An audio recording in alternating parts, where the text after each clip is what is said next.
বিসমিল্লাহির রহমানির রহিম। সংগ্রামী সকল ফেসবুক ভাই বোন বন্ধু, বাংলাদেশের বাইরে এই ভিডিওটি যারা দেখবেন, আমার পক্ষ থেকে জানাই আন্তরিক অভিনন্দন ও মোবারকবাদ। সংগ্রামী উপস্থিতি, আমি আজকে সকালে আপনাদের সাথে কথা বলার জন্যে লাইভে এসেছি। তো সংগ্রামী উপস্থিতি, সারা বাংলাদেশে আওয়ামী লীগের কুলাঙ্গার, আওয়ামী লীগ যে একটি কুলাঙ্গার দল, এটা কিন্তু ইতিমধ্যেই বাংলাদেশের মানুষের কাছে প্রমাণ হয়ে গেছে। এই সমস্ত কুলাঙ্গারগুলো যেভাবে নিজেকে আড়াল করার জন্যে, মানে পালিয়ে যাবার জন্যে যে সমস্ত প্রসেসগুলো মেনটেন করতে যাচ্ছে, সে মেনটেন করার কথাই কিন্তু আমি আপনাকে বলছি। আজকে এই যে দরবেশ বাবা নামের একটি লোক রয়েছে, এটা আপনারা দেখেছেন যে হাসিনার পাশেই থাকতো।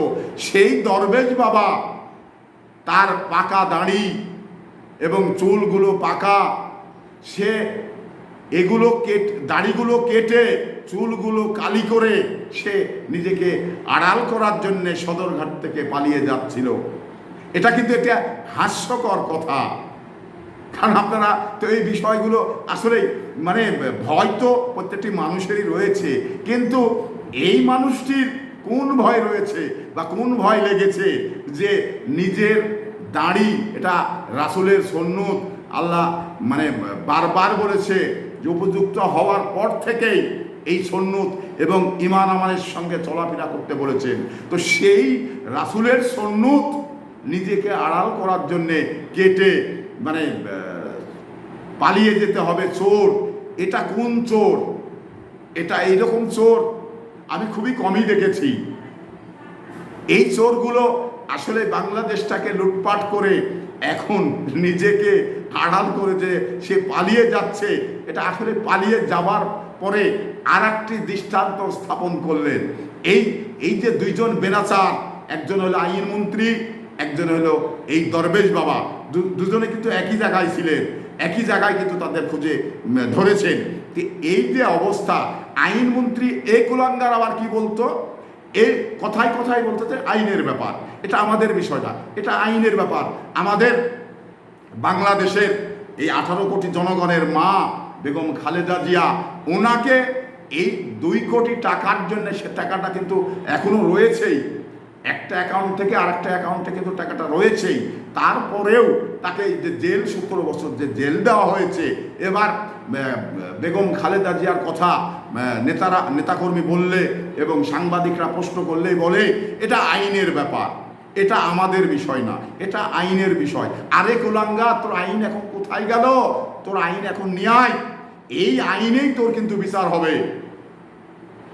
তুই যেমন বলেছিলি যেটা আইনের ব্যাপার, এবার তোর বেলায় কি বলবে বাংলাদেশের মানুষ, এটা তুই চিন্তা করে দেখ। তো ক্ষমতার অপব্যবহার করলে যে আসলে ছাড় পাওয়া যায় না, এটাই কিন্তু প্রমাণ হচ্ছে। তো সংগ্রামী উপস্থিতি, এই বিষয়গুলো, এই সমস্ত কুলাঙ্গারগুলো আজকে বাংলাদেশটাকে একেবারে অন্ধকারে টেনে নিয়ে গেছে।